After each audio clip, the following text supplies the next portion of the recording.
Peace, peace, peace. What's going on, my peoples? It's your boy, Sincere Seven, coming to you live and direct from the Psychonaut Academy of Detroit, the Pad, Florida edition. Y'all know I be where I be smiling at. Oh man, I'm feeling real good today, y'all. And it's been a minute since we did a cushion coffee, right?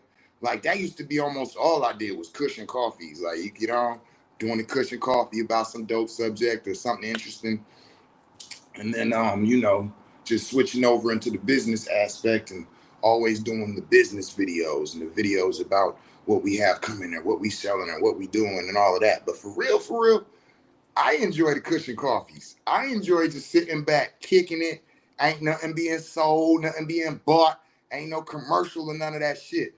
Just really talking about some dope shit, right? Do y'all miss the cushion coffees? Let me know, right? So with that being said, let's have a cushion coffee. Hold on, let me throw my banner across the bottom. Bow, cushion coffee, warning, cannabis will be used during this video. You feel me? For those who need to be warned about. Listen, dope little subject today. I was having a conversation with somebody this morning, and the talks about people being ahead of their times, right? You ever felt like you was ahead of your time? Like you're in a society that seems to be way past you. And not past you like, oh, they left me behind. They're doing technology and I don't know about it. I don't mean that type of left behind. I mean, like those of us, and listen, I'm not trying to be funny when I say this. This is just some real shit. And if it offends you, then you need to ask yourself which side of the fence you on, right?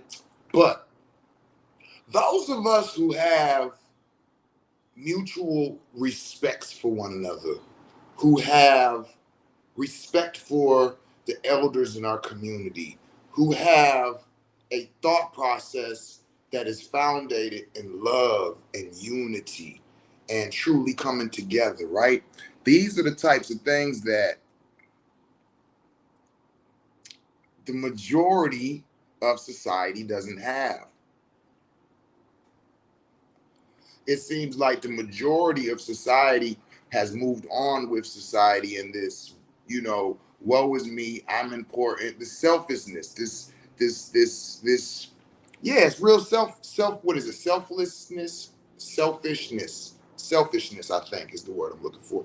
Whereas like everything in your life is based off of you, how you feel, how much money you make, how much quality of life you live, what your income. It doesn't connect with society or even our villages. Our villages, we don't have villages too much anymore. Think about that. So when we were talking, and that person was talking about, being ahead of their time and me being ahead of my time and looking at, the timing, as we would call it, that we are in and that we come from. And I was like, y'all know I like philosophy. Like a lot of us don't realize it, but I'm a philosopher. A lot of the things that I talk about, it's not telling you what's right or wrong. It's asking questions so that conversations can come up. And through those conversations, we can witness the commonality as well as the differences within each one of us as individuals, right? So, philosophy wise, this is philosophy we're dealing with. Cushion Coffee is philosophical sessions, in case you ain't know. Okay, so looking at that philosophically, I said, what if we're actually not before, or excuse me, not out of our time? Like, damn, I am before our times. Like, I am a person whose existence and qualities actually were something from the past instead of what's now. And I was like, what if it's not actually that? But what happened is that the actual genetic makeup of us was passed down and somehow protected against contamination. What do I mean? What I mean is, I feel like a lot of what we call the old school uh, ways of carrying ourselves. They're still within certain people. If you was raised by your grandparents, then you probably feel like you are ahead of your time, right? And there's people who might not even be raised by their grandparents, but by their parents, and in their house, their sisters and their brothers is of the world. Their parents are of the world, but for whatever reason, this child came up with a loving disposition, with a caring disposition, with a thought process that included and supported community, coming together as one, looking out for each other. And it's kind of like that child is looked at as being odd because all the rest of the children were contaminated by society and the miseducation of those in the community. They were miseducated, and so their expression is real. Fuck that, fuck this. What can I get? How can I look out for me? What's wrong with her? Why is she always, what about everybody else? And they're looked at to being odd or something wrong. But what I think is actually that child was just not contaminated enough and was able to keep and contain the natural shit that's within them. Sip my coffee.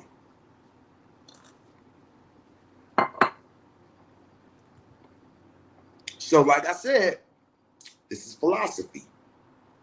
So in philosophy, when ideas are presented, then what's usually done is, all right, well, let's take those ideas and go a little bit further with them, or let's go back, or let's weigh them out amongst society things, right? So if what I'm saying is correct,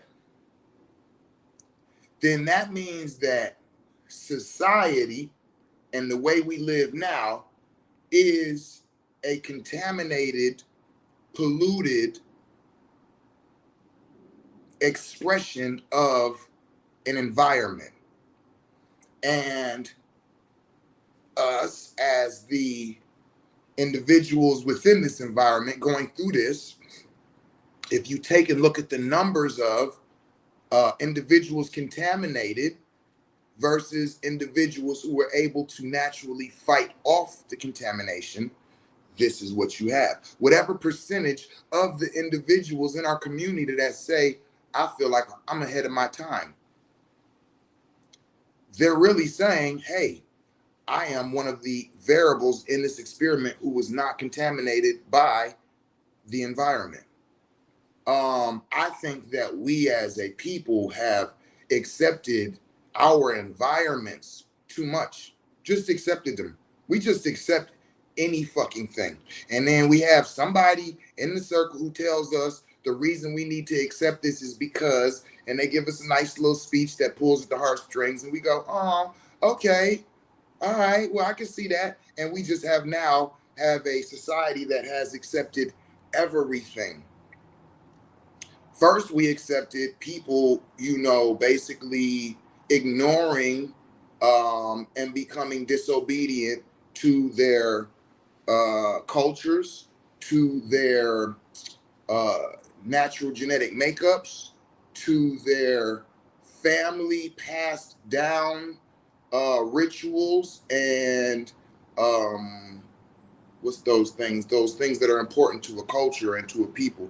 All of these things just one by one, kind of like when they say that in Africa, if you read of Water and Spirit, what's his name? Patrice Malone. Oh, I can't remember, but of Water and Spirit. Awesome book. It's about Africa and the rituals and different things of this nature. I wanted a shaman from there, and he was explaining that when these Christian missionaries started coming into those lands, that they started to offer the Africans a different way of life. Some of them, they forced it upon them, and some of them accepted it voluntarily, right? And so what you had was, over the next 20 to 30 years in the villages, now when you speaking of your son and him being the next shaman, or your son and him being the next blacksmith, or your son and him being the next whatever, there was talks of if your child is deciding to continue on in the path of our people or not. That became a discussion. And that is how I feel about the philosophy of what we're talking about now. I think that these people were not ahead of their time. I think that they are on point, but our communities have been so contaminated that 80 to 90% of the people are contaminated bodies and are operating outside of their natural genetic makeup. And so since they are now the norm or the highest population of, then is made to make those who have the actual natural ways of themselves look to be something of an oddity. Oh, wow, she's so sweet and so nice. Where are you from? Why are you like that? Oh, he's so caring and so sacrificial. Like, what have you been through? Well, damn. Why are these things made to be looked at upon as negative characteristics? You all do understand that these are actually positive characteristics, and a lot of what society carries is the negative characteristics. What makes us think that a person being loving and sacrificial to their village and caring about the people that they move around with and how their decisions will affect others around them? Why are they made to be looked at as there's something wrong with that person? Whereas the person who is selfish, self-centered, self-serving, and doesn't give a damn about their community, that's the average? I don't think it is, yo.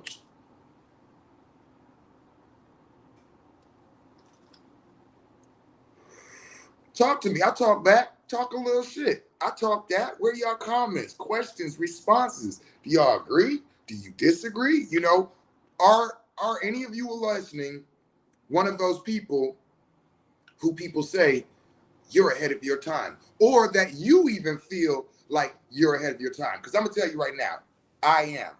That's why this conversation became so interesting. I actually told them, hey, you just spoke on my Kush Koffee for today, because it was like so interesting the way we went into the conversation. It was like, as we were talking about it, like, yeah, we ahead of our time. And I'm like, but what does that even mean? How the hell is a person ahead of their time? We're not. We're not. With the technological age, everything is out of sync and out of order. And I find that to be odd too, that operates with impeccable order, and that its total operation is based off of order. The deeper we get into it, technology, the less order that we have as a people. Nobody thought about that shit.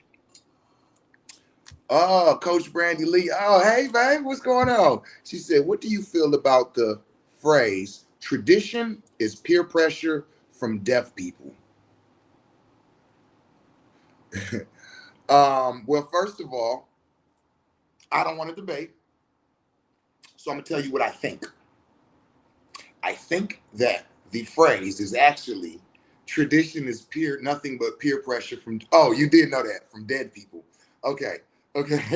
All right. I'm glad that we was in agreement. Tradition is nothing but peer pressure from dead people.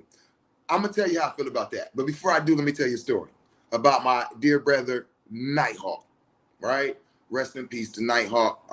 Your favorite medicines man. And he said to me one day through a training, because, me and him reached out to each other. We both specialize in different things. So I spoke to him about training me in a certain area. And he was like, yeah, and I want you to train me in this area. And, that's the type of brotherhood we had. And so when I had went to Georgia to do some follow-up with him, and we were standing around the bonfire and just talking and smoking and philosophizing, and I spoke on tradition. He said, you know what my elders told me? You know what tradition is? And I sat there for a second, And I went through my mental Rolodex to try to come up with some fly shit. You know what I'm saying? Because, you know what I mean? I'm talking to my brother. It's like, yo, this is my equal and shit. This is my guy. So I want to have something clever so he can be like, yo, that's clever, but let me throw this. I had nothing. And I was like, nah, I don't know what. He said, tradition is just a list of things that older people like to do. And I was like, what? He said, tradition is just a list of things that people, old and dead people like to do. Like for them, that was like, hell yeah, I like doing that. All right, let's do it like that every time. Okay, cool. And that became their tradition. So I'm saying that to say that, Brandy Lee, the question, what do I feel about the phrase tradition is peer pressure from dead people? It's the same thing. I agree. You know what I'm saying? Well, now let me just say this. It's not peer pressure from dead people. Let's be clear. Because peer pressure is applied. It's what we would call respect and veneration, I believe is the word, for those that we seen as coming before us, right? For me personally, let me be clear. As a medicine man, a shaman, a magician, all of these different things, I am not bound to any religion, to any traditional practices, to any any of that. Like being who I am, I go in and out of all of the different realms, of all the different religions, of all the different practices, of all the different people. I have no preference. I have no one over another. I am rooted in the 5% teachings. That's where I got my knowledge and knowledge of self started at. And from then, I have been escalating through everything, and I will continue to do that. So with that being said, when I approach something that has traditions to it, I learn those traditions and I respect those traditions. And then I make a conscious decision whether I will continue on in these traditions or not. Now, if I say not, that does not mean that I don't respect the traditions. It doesn't mean that I don't respect the elders of that traditions. It means that, as we said, traditions is a list of things that the old people like to do. Well, I might not like doing it that way.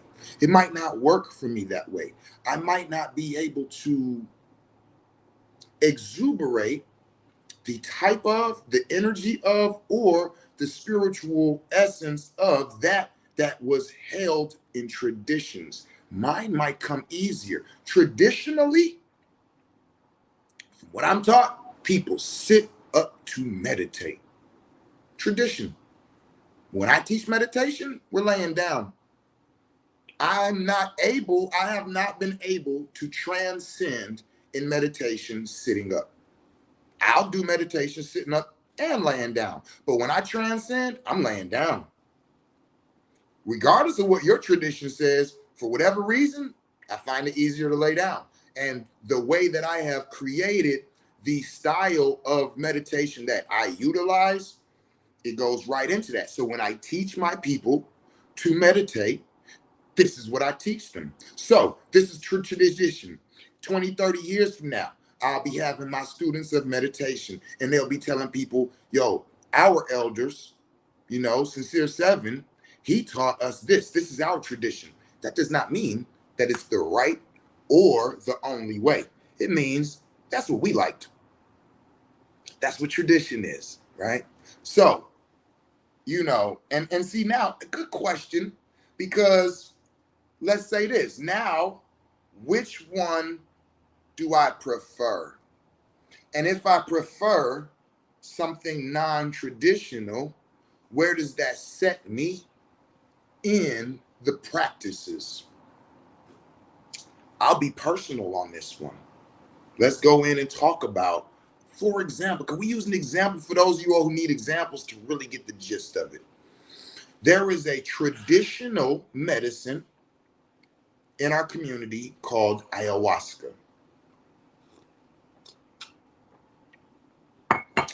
Some of you have seen me on National Geographic documentary called LSD and the Psychedelic Revolution. It's streaming on Hulu right now if you want to check that out. LSD, and the psychedelic revolution. And in this documentary on National Geographic, they had me being recorded serving ayahuasca to some individuals in our community. And I just want to tell y'all a little bit about that.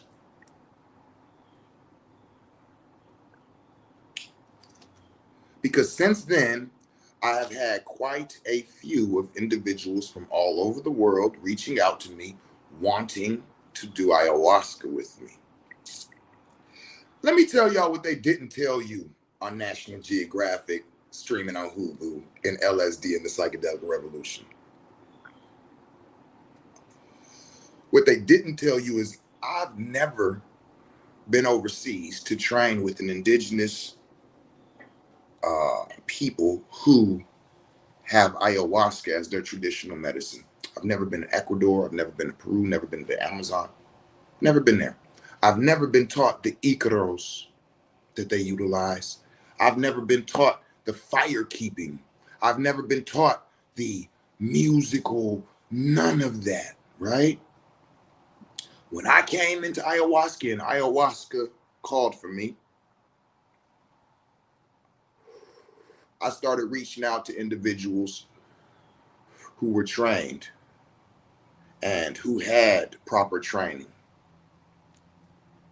And they started training me in the medicine of the ayahuasca.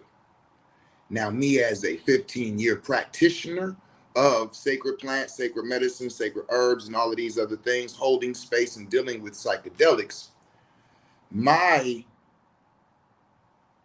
love and admiration for ayahuasca was rooted in the medicine and not in the traditions.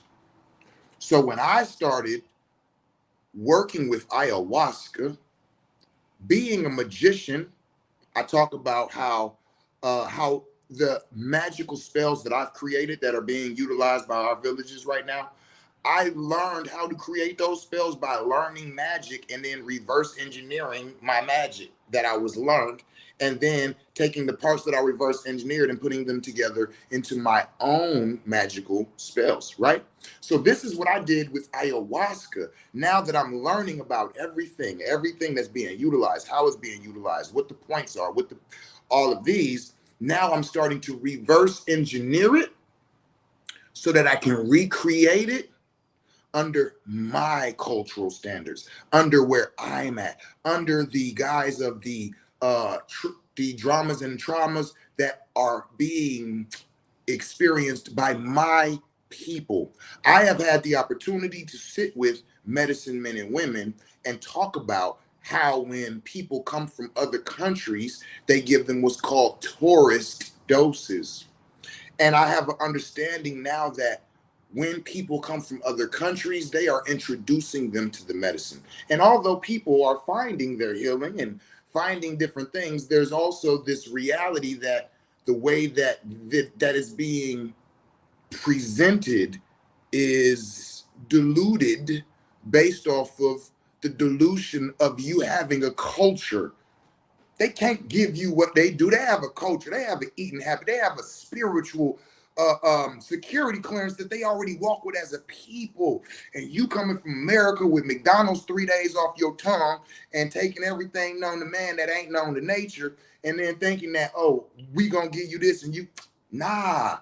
So for me, it was like, all right, now that I'm understanding this, I want to internalize this medicine so that I can work with the medicine one-on-one, and we can offer our people healing based in the traditions that they come from. I have a respect for the medicine and a relationship with the medicine, but my ayahuasca ceremonies are not the ayahuasca ceremonies of the peoples. And I like to explain that to any one of my clients. Wait a minute, Big 614 Daddy sent the request to be in your video. Well, let's get it. Y'all know me. I always say that this is not my platform, this is our platform as a village. And I always say if that there's somebody who wants to come in with their question, comments, or concerns, that I allow it. And very rarely do we have anybody who takes up on that. But today, And I'm going to tell you, I'm not going to call you Big Daddy, so we're going to have to come up with another name. I'm a grown-ass man, as Bernie Mac say. Peace and welcome, brother. How you doing? That's good, brother. Can you hear me? I can, loud and clear. Welcome, and it's an honor to have you on the platform. Cool, man. I was just listening. You know, they call me Big Daddy because I raised a bunch of children. Okay. I raised a couple of villages. You know, that's all. But I was listening to what you're saying, checking out your vibe. This is the first time I ever went live for anything, any time I ever been on any social media. But I'm digging your vibe. You're growing, your growth. You know what you are right now? You are our DNA alive right now. And it happens to all of us. You tapped in. I just came on to say bless. Stay up, do what you do. Man, I'm honored, man. I give thanks for that. I really do, man. I appreciate that. Yeah, man. All right. So I'm going back off, good brother. Bless. No doubt. Bless, Reggie. And continue to enjoy it. Thank you, man. Yes, sir. All right. Okay. Hey, y'all, that I'm gonna tell y'all, that just made my day. That I am a big person on acknowledgement. So when people in the community acknowledge me, it feels good. And for the right things, to be acknowledged for the right things. I talk a lot and I be controversial, but those who know my spirit and my heart that I'm here for us as a people, that shit always makes me feel good. That inspires me, that motivates me. At the end of every one of my videos, I always say, tell somebody you love them in a language that they can understand it in. Well, let me be clear. That's what that brother Big Daddy just did. Big 614 Daddy. He told me he loves me in the language that I can understand it in. And I give thanks for you, BD. You know what I'm saying? There we go, BD. Gotta make it comfortable. What Bernie Mac say? He said, what the dude said, he called him Big Pop or something. He said, man, I'm a grown ass man. I ain't finna be running around talking about some, hey, Big Daddy. Nah, that's what's up, though. Respect to that, though, because like you said, I earned that name by raising a lot of kids. That ain't no, Big Daddy dealing with women and macking and all that. Nah, that's a man who out here doing what they say we don't do. You know what I'm saying? Shout out to you.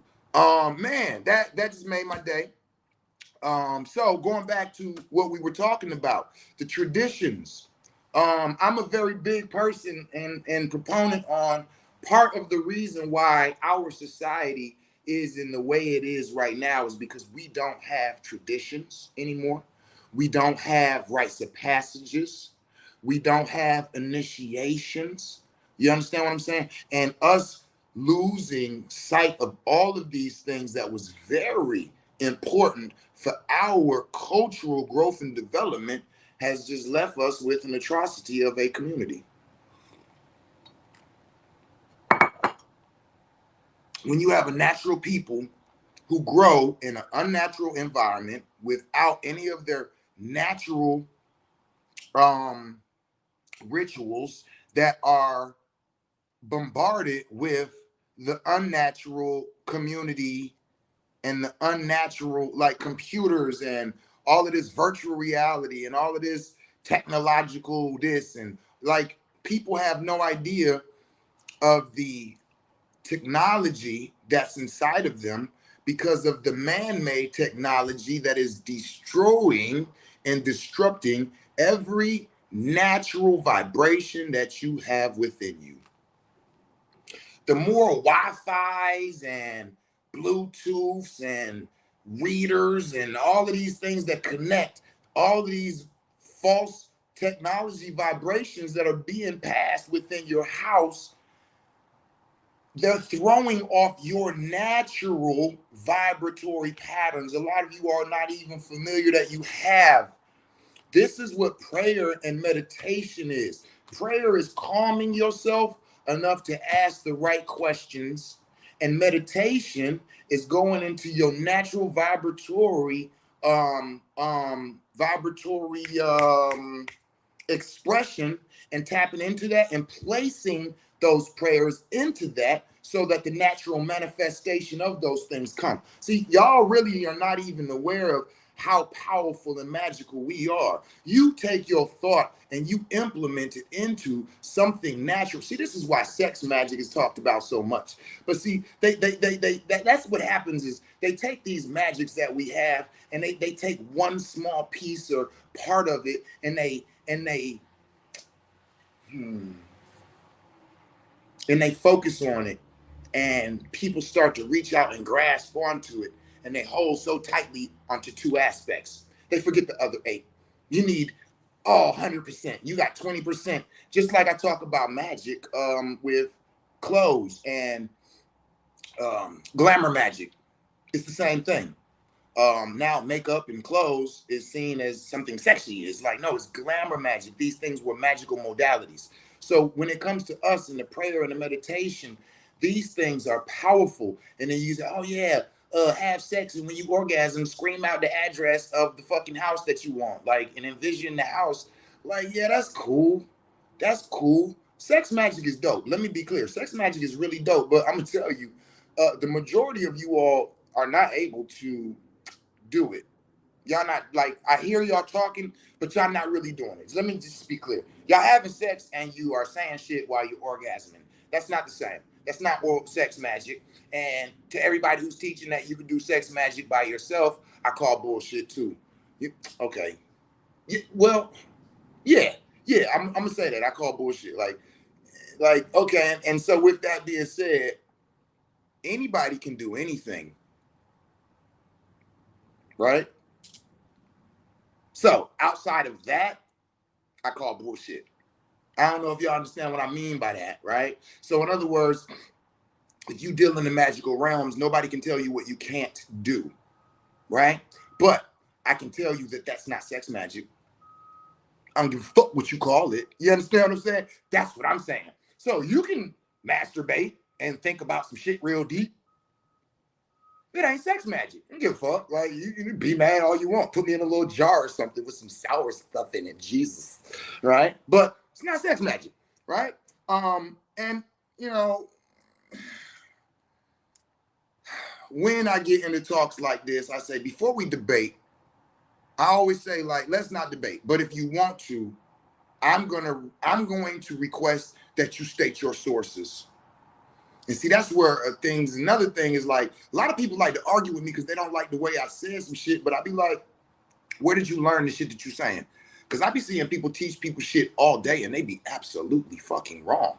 And I'd be like, state your sources, because you're not going to find anywhere in the magical realm where it says that. You're not going to find anywhere in the herbal realm where it says that. That shit that you are saying and that you are trying to promote as truth and facts, that's not going to be supported by more than 90% of the people in the field. Now, that small percentage of is like, okay, well, where are you getting your, I'm just not one of those people who be like, oh, I ain't got to learn nothing from nobody. Like, if you have no root to your learning, I am not supporting it. Everything that I do, I can trace my roots back to the original, where it came. Everything I do, I can trace my roots back.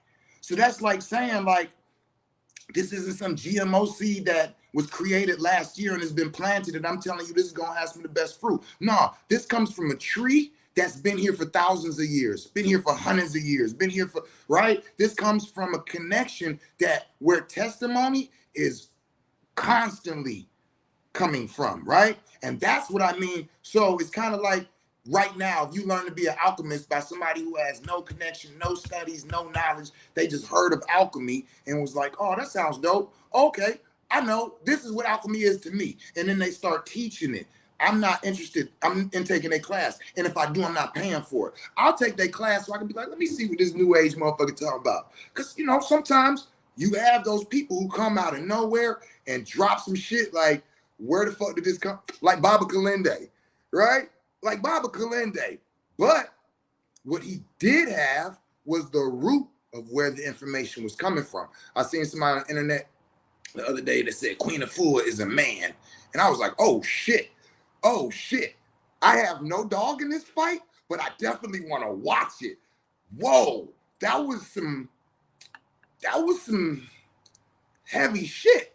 to me, and where I come from, and how we speak about because there's elders in the community that I don't agree with, like Dr. Sebi. I'm not a Sebiist, right? But I've never said anything disrespectful about it, right? So that's what I mean about. So it was like when I seen that, I'm like, oh shit, do you know what type of love that she has out here? Let me watch where this goes, right? So I started following the original post and what was being said back and forth. So as I go down, I'm like, I know I'm gonna run into somebody who's got some intelligence. Like, if I'm gonna discuss this with you, let's come from an intellectual way. And they said, hey, can I ask you a question? What type of proof or type of, like, do you have about this? And I kind of felt that because it's like people been saying that about Michelle Obama and just anybody that the other side has a problem with, they just start disrespecting that person, right? So I'm like, this is gonna be interesting to see where this go. And they said, I'm intuitive. There's things that's seen and unseen, and I know them all.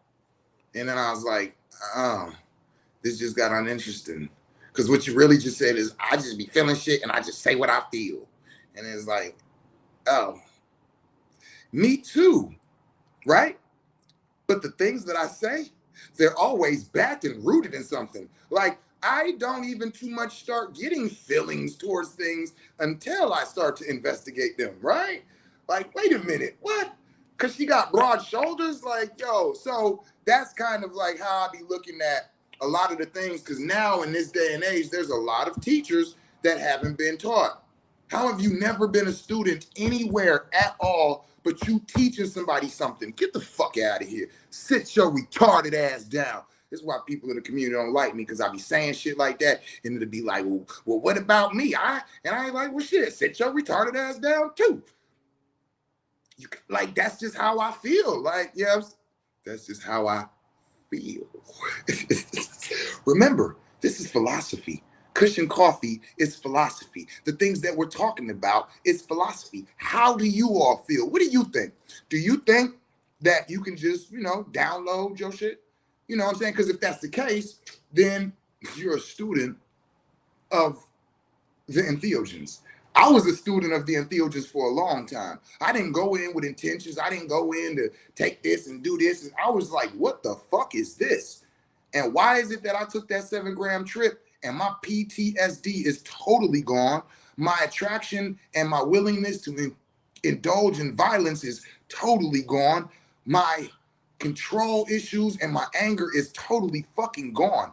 Wait a minute, how? And so I started going in heavy and consistently and constantly. I was a student of the entheogens, of the sacred fungi. What do you have to show me? What do you have to show me? I wasn't teaching anybody anything. I wasn't saying, come into my platform, let me teach you how to grow. Let me teach you about the secrets of the mushroom. How the fuck you done known the mushroom for 2 years and you already know all the secrets? I done dated women for 3 years and I know a few of their secrets. Like the real ones, it was like, shit, it took me 20-year relationships with women before they started telling me the secrets. I'm going, wait a minute. You talking about, are you fucking serious this whole time? Like, okay, yeah. You don't get secrets in a year or two. And I didn't get secrets, nor did I get blessings, nor did I get gifts in the first year or two of indulging in being taught by the sacred fungi. So, you know what I'm saying? These relationships are built, you know what I'm saying? And so for me, I have an issue with that right now going on in our community where everybody has been introduced to something. And it's like, now, let me be clear. There's some individuals that I'm like, oh, no, them motherfuckers on their shit. Why though? Because they have what we're talking about. They have the willingness to be taught. They have the willingness to learn, to gain the information, to gain the relationship with, and to show the works consistently. Because let's be clear, just because I feel some type of way don't mean shit. Because, you might gain a relationship with that fungi in a year. You know what I'm saying? It ain't up to, for me. That's kind of like when you see the old man with the young ass woman, and you like, she only with him for his money. And it's like, actually, he came at her and was like, look, I'm old and I got a lot of money and you fine and I want you to, and if you do, like, she didn't come at him for shit. She accepted him because of his money. Same type of relationship. So I'm not here to speak on somebody should or shouldn't have a relationship or should or shouldn't. I'm speaking about philosophy. You should expect to see this in the community amongst individuals who have relationships with these things.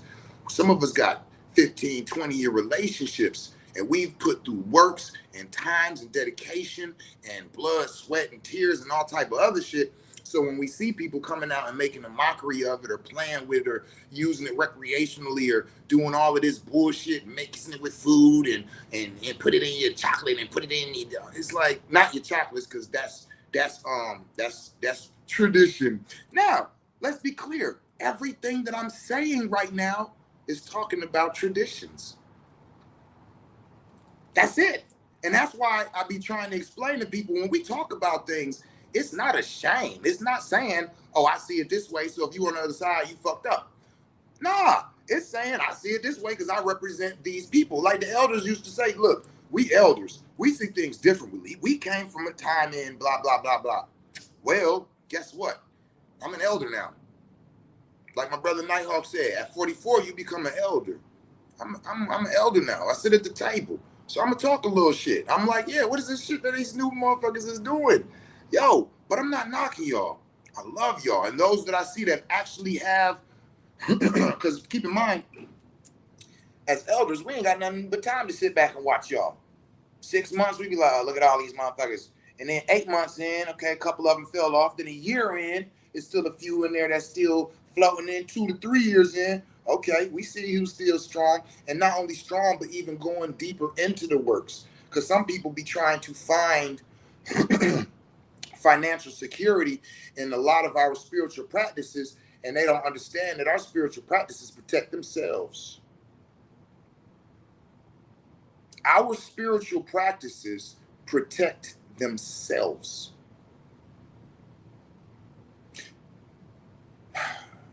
To call something a spiritual practice and to say that we're getting in touch, in tune with other realms and other dimensions of energy means that those realms of energy exist on their own. It's not based off of us going there and tapping into them that creates their existence. So what makes us think that we have to protect their existence? So I'm gonna tell you all some folklore that I've heard. And I'm calling it that because I don't know. I've heard different things from different people. And I've heard people who have tried to save and protect the names of individuals and the honor of who they are. I'm not one of those. I'm one of those people, I tell it like it was. Whatever the fuck happened, that's what I'm going to say happened. And now if you going to say, well, that ain't, and it was, I mean, okay, I'm not going to listen to you. I'm going to listen to the individuals that were there at the fucking time. Don't give me the Gospels of Jesus Christ. Mark, Luther, Mark, Luke, Matthew, all motherfuckers, y'all was 200 years after Jesus died. How the fuck you telling this story?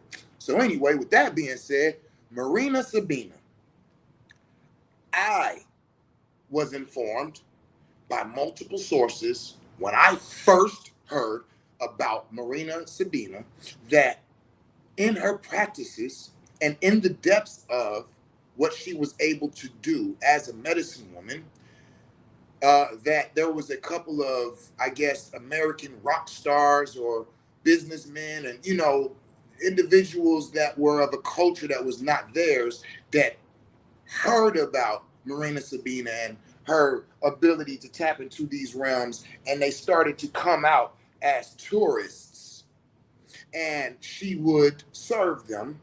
And I was told that the mushrooms told her, stop serving those people coming from America and Britain and these different white places, because of the mockery that they will make of the culture and the tourism that will come. And I was told that she ignored that message and continued to serve people because she's seen it as it will be a blessing because we will start to bring more financial stability. This is what I was told. I was informed that the mushrooms stopped working for her, that they no longer because as they gave her the message of stop serving other communities, that she didn't listen and she was disobedient. And that's what I mean when I say spiritual practices protect themselves. What you think? Like, we gonna like overpower them? So I heard that she lost her ability to utilize the sacred fungi, and she lost her. So this is what I'm talking about when I'm saying spiritual security clearances. Just like any other realm you go to, there are security clearances that you have to get and maintain to be able to continue in those realms. And I was told that Marina Sabina lost her security clearances. I don't know. I wasn't there, but this is the history that I was taught. And they say now, you know what I'm saying, years later, looking at now, what, 100 years later or some shit, that everything that was said was going to happen has happened. Now, Oaxaca is a tourist place, and the sacredness of it is made mockery of, with just a plethora of individuals hearing about, want to go, want to experience, FOMO, fear of missing out, you know, just all of it. And so it has lost the, spiritual essence that it had to it. You know, so these are the types of things that we're talking about. This is why there are traditions set in place. This is why there are rites of passages. This is why there are, all of these things. Even what we're talking about right now is apprenticeships. Apprenticeships. You have to do 7 years of studying before you can do anything with that shit. You got to do 7 years of studying. You got to do 7 years of sacrifice. You got to do 7 years of work. And not just, self-study. No, like with a teacher. You know what I'm saying? So, that's something that we used to have, to the point where then we didn't have to worry about, who do I talk to figure out if this medicine man is a safe person for me to do medicine with? Who do I got to talk to figure out if this practitioner knows what they're doing, if they was trained correctly, if they have history? That's why we have to ask those questions now. Because motherfuckers will be watching TikTok and be like, what they do? Oh, shit, what's that? And then they'll go Google it, and they'll be like, how the hell do they do that? And then they'll go YouTube and go, I'll get it. And then next week, they have advertisements on coming to them for these services. Hold on, let me light my blunt. Oh, shit. Oh.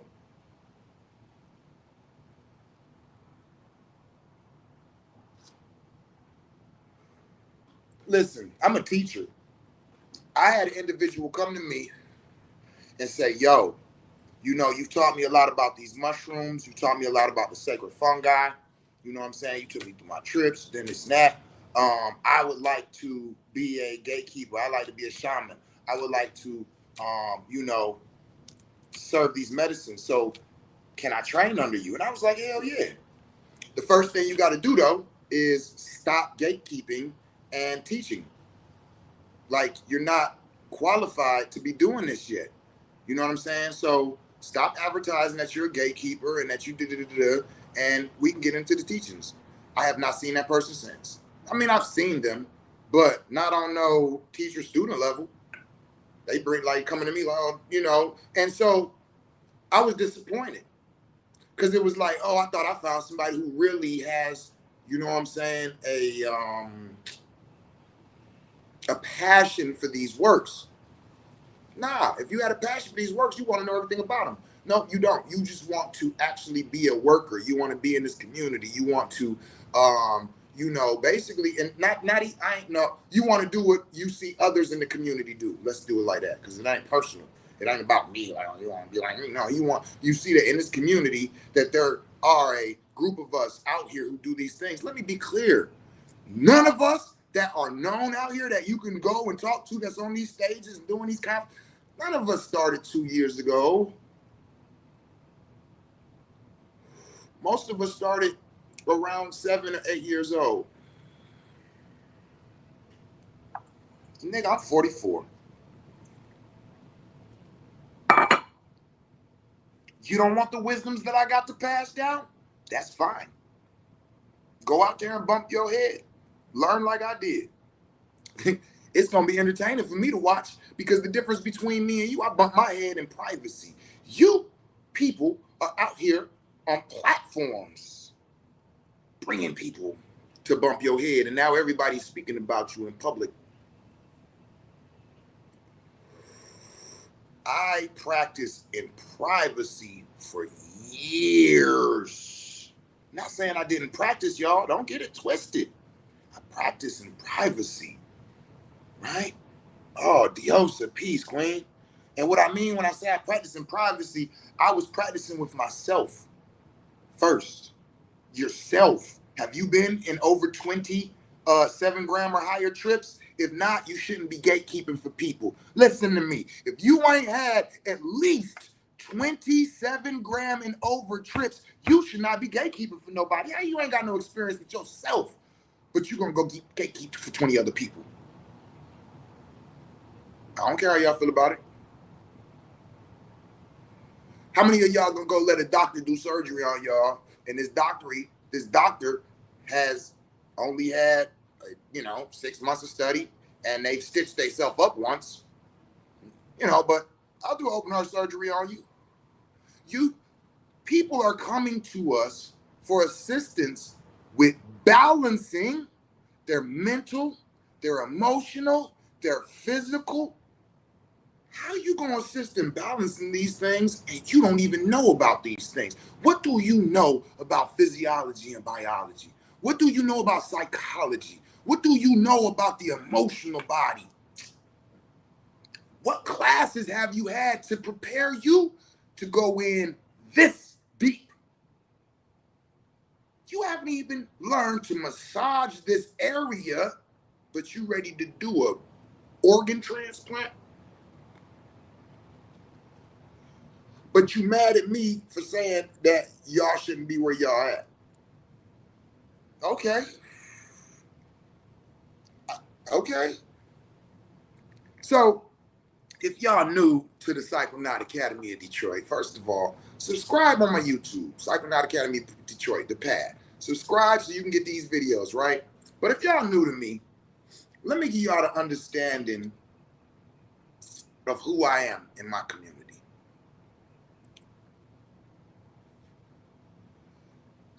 Am I from Wakanda? Yes, I am. And when you watch the Black Panther, there is a scene in there where another individual from another tribe in Wakanda comes and challenges the Black Panther. And they have a battle, and the Black Panther wins. And that individual goes back with his people to his tribe, the Jabari. And a lot of individuals from that point on had a idea that the Jabari tribe is the competing tribe to, the tribe that the Black Panther was from. Like, this is their enemy. But at the time, when things became hectic and they thought this is going to be a bad idea, little did they know, this was the one motherfucker, of course, that had they back. We from the same place. Just because I'm not at everything that y'all have and I'm not part of you all's tribe, right? So that's who I am in my village. I'm the Jabari tribe. Ooh. I'll talk shit about anybody, right? And I'm not going to so-called just join anything. I got to be invited. So when y'all say we're having the national competition to compete for the seat of the Black Panther, I want people to know I'm showing up, not because you all are enemies, because you invited everybody. And if this is the only time that I get to rock with y'all, so be it. I'm trained in war. So if we're gonna have a friendly battle, and if I win, I get the seat of the Black Panther, cool. But I don't hate you at all. I'm too busy over here running my motherfucking tribe to be hating on anybody. This is why you will see me try to link with people. But what I found is this that I have, it makes people think they're the enemy. And so I leave it at that, because if you think I'm the enemy, Definitely, I don't want to be, hey, you want to come together and do some shit together? Because I didn't even know you thought I was the enemy. So I've learned, stop trying to rock with people. If you're invited, take part. If not, that's cool too. Won't be no confusion. But for those who want to know, man, our tribe is that of peace. Our tribe is that of, we have our own customs and we stand firm and fast to them, but everybody's invited. So with that being said, there was a part in the Black Panther where he came and he was like, yo, a child is running your technological department and this man couldn't even protect his father, right? And it was like, damn, hold on, you being disrespectful, right? Yeah, well, disrespect is intended, not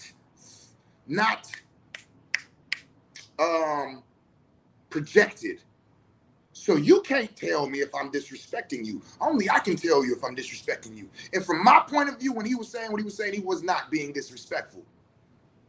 He was presenting his idea of why he feels like he deserves the seat because he would bring changes.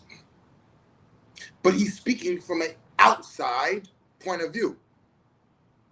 And this is what you want. You want somebody who will speak honestly from their heart. Because if their heart is swayed by actions, it will show. If you've seen Black Panther Part 2, we all know what I'm talking about. By the end of that motherfucker, he had respect for that young girl. And he understood the path of individuals, right? Excuse me. And so what you are able to see is, I ain't no ass kisser. I'm gonna call it the way I see it, but I also can admit when I'm wrong. And this is the type of leader you want. Those with integrity, not those who tell you what you want to hear and make it seem like they all about love, but behind the closed doors, they raising taxes on you. You know what I'm saying? So I'm in appreciation that my village appreciates me because I am sincere. And they know that when I'm there holding it down and I'm moving in my what people call aggressive style, it's never no hatred. It's protection. Does that motherfucker Jabari tribe look like the type of tribe that's going to allow women to be violated? Huh? Do they look like the type of tribe that's going to let their women be unprotected and their children be harmed? I ask you, real question. When you look at them, their tribe, the way they move, he's so aggressive. Is he violent? Have you ever seen that individual in any of their movies? Remember when Killmonger became the king and he told a lady, burn all the flowers. You ain't gonna need no more. I'm here now. And she was like, but sir, did it? And he grabbed her ass and choked her ass up. You ever seen my man from Jabari do that? Nah. Notice in the part where he had the little fly chick with him, and yeah, baby, we about to do this. Yeah, baby, we gonna do. And then my man called it. He was like, fuck her.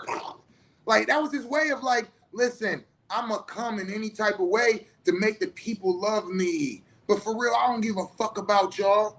But then when they looked at my man from the Jabari, he's not coming to kiss nobody's ass. He don't care how you see him. He don't care how y'all think about him. That's why they had the scene of him coming in there saying what he was saying. So that later on you can still see that I don't have no hatred towards you. That's just how I feel. I feel like it's kind of silly that you got a teenager running the technological department. What the hell's going on over here? Y'all don't have no elders in there that's wise in technology? What the fuck is wrong with y'all, right? But we're a special people. You just might not know how special we are. A child who doesn't feel love of the village will burn it down to feel its warmth. Coach Brandy Lee, when I seen that, I said, oh, snap. They are explaining who I am. They're explaining who I am. When I watch movies, I'm always trying to figure out who am I in this movie. I was watching the Black Panther and I'm like, oh shit, I'm Killmonger. And I'm like, yo, because my village left me without, and I'm feeling some type of way about it. And and and then I was like, nah, when you watch movies, you can see the progression. I said, I used to be Killmonger when I was in the army, but now I'm the Jabari. Yeah. See, so I understand exactly this quote. A child who doesn't feel the love of the village will burn it down to feel its warmth. And let me tell you all, is in my mind and how I see things, when you fast forward in time, what happened in the Black Panther is what created the Jabari tribe. Listen, I want to come back home. I want to forget all of that shit. This is the Jabari tribe is the manifestation of what would have happened and been created instead of what Killmonger did. If Killmonger would have came and been like, yo, y'all on some bullshit. Y'all killed my pops. Y'all left me out. I want to come back home, but I ain't feeling y'all. So I'm about to go and create my own village. And Killmonger creates the Jabari tribe. And the Jabari tribe is the answer to the mistakes of what the Wakandans created. Hmm? And that's why I love my representation, is because that's who I am. I am that individual that found myself becoming Killmonger and was like, hold on though, this won't be good for what I'm really trying to bring to my community. And so I switched it up. And there you have the Jabari tribe. Great convo. Keep being you. Yo, thank you, Dale, sir. Thank you. Yo, it's the love. Thank you, Coach Brandy Lee. It's the love of you all, man, that keeps me going, because like some people I be seeing and they be like, yo, I need comments on Facebook and I need this and I need that. I need 2,000 views and all of this. I have not, what do they call that, made my Facebook or any of my stuff where it's like I get money off of it. Like, wait, what? Like, I'm gonna tell y'all, like, the 3, 4, 5 responses and views that I get mean more to me because they're from individuals that I actually have conversations with than if I had, you know what I'm saying, 3.5 thousand followers and I get on here and I talk for an hour and a half and it's thousands of responses coming and I ain't reading none of them and I don't know none of y'all and I don't have no relationship with none of y'all. I'm not in this for the finances. I own multiple businesses and all of my businesses come second to what I do daily, which is this. You know what I'm saying? And it's like when I look at it from a business perspective, it'd be like, Seven, like, why aren't you spending more time on your businesses? And it's like, I don't know, because they're so terrestrial. And the relationship that I have with my people is ancestral, is celestial, is cosmic. It goes to, like, it crosses all boundaries and all borders, whereas my business is financial, and that is, you know, sometimes a construct that keeps people apart more than it brings them together. And so for this, I enjoy this because I enjoy people. I enjoy these relationships. I don't have family. I don't have people. So when I say I'm the medicine man in my village, what the hell good is a medicine man if he ain't got no village? So my village is important to me more than, you know, my businesses and my finances, you know? So that's today's Kush Coffee. That's today's discussion, you know. So are you ahead of your time or are you right on time? You know, deja vu. That was the other part. I ain't even talk about that. I'm about to bring the comments to the video to end. Okay. So in the philosophical talk, the last part about it was, what is deja vu? Remember, this is Kush Coffee. This is philosophy. This is not teaching. Right now, I'm not teaching. This is philosophy. We are sharing the philosophical thought processes. From my point of view, deja vu is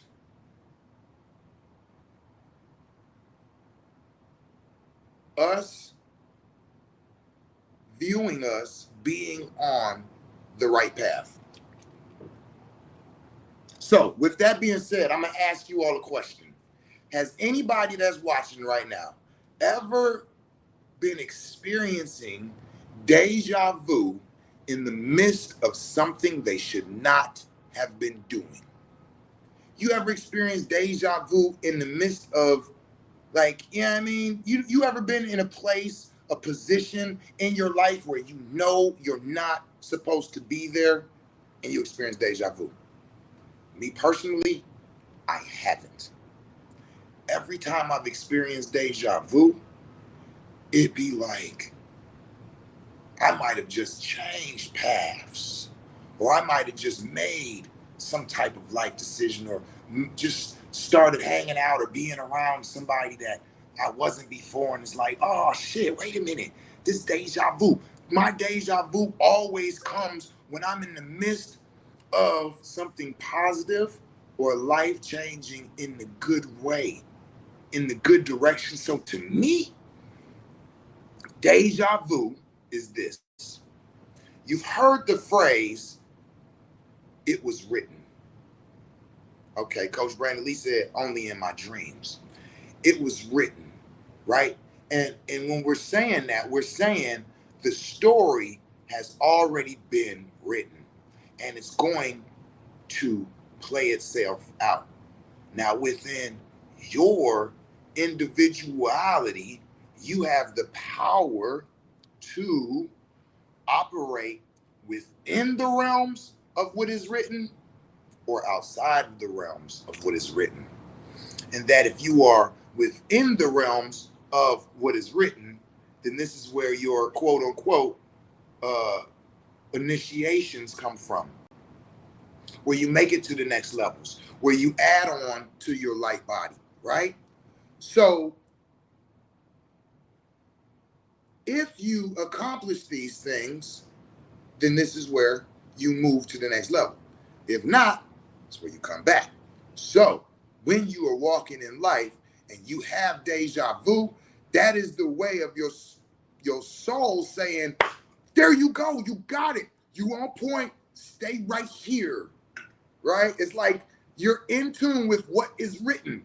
That's why we're seeing something that is like familiar, like I've seen this before. Because I'm a firm believer now that we got to see the story as it was written before we got here. Just like when you watch Mission Impossible, the TV show, and in the beginning, they show him what his mission is. And they be like, okay, this is this, they're going through this, they're doing this, and this people are doing this. And if we don't stop them, this is what happened, da-da-da-da-da. All right, so your mission, should you choose to accept, is to go in and change all this. So, boom, we accept it. We go into what we call life to go change all of this. And boom, you have to start from scratch. So you're going to forget. Remember, it says this message will self-destruct in 5 seconds. That is basically us being born, like, and forgetting the message. And through life, we are living. And so it's kind of like we don't get to watch it again, but, oh shit, I remember this part. That means I'm accomplishing my mission. What do you think? What do y'all think about that? Sound about right? Or nah, I think deja vu is something else. And if it's something else, what you think it is, you know what I'm saying? Inquiring minds want to know. But that's what I think that deja vu is. I think that is your soul letting you know that you are on point and within your mission. I think the more that you experience deja vu, the more tapped in you are spiritually, the more on your path you are, because that's what it is. It's like it's showing you, yep, there you go. Yep, there you go. Yep, there you go. Hell yeah, there you go. There you go. So embrace it. It's a good thing. The dreams, that's a whole nother subject. You know what? I'm gonna have to get on here and talk about that, because actually that was my first love before I even was introduced to entheogens, was on neurogens and doing sleep realm work. And I've got some studies in that sleep realm work. And like a lot of people, did y'all know that the way you do mudras with your hands, right? Spiritual gang signs, right? Your body can be used, your entire body can be used to create mudras that will actually alter, change, and or control your dream realm. I've been wondering about initiation, so this is super helpful connecting to it to deja vu. Yes, yes, yes. And that's why it was so easier for us back in the day in our natural times and our natural places to tap into our spirituality is because we were already tapped into the spiritual practices around our spirituality. And so when we went through initiations and it pointed directly to these things, they were easy to recognize. You see, now they're hard to recognize because we have basically lost them, you know. So that's my live, man. I love y'all. And as always, tell somebody you love them in a language they can understand it in. Peace.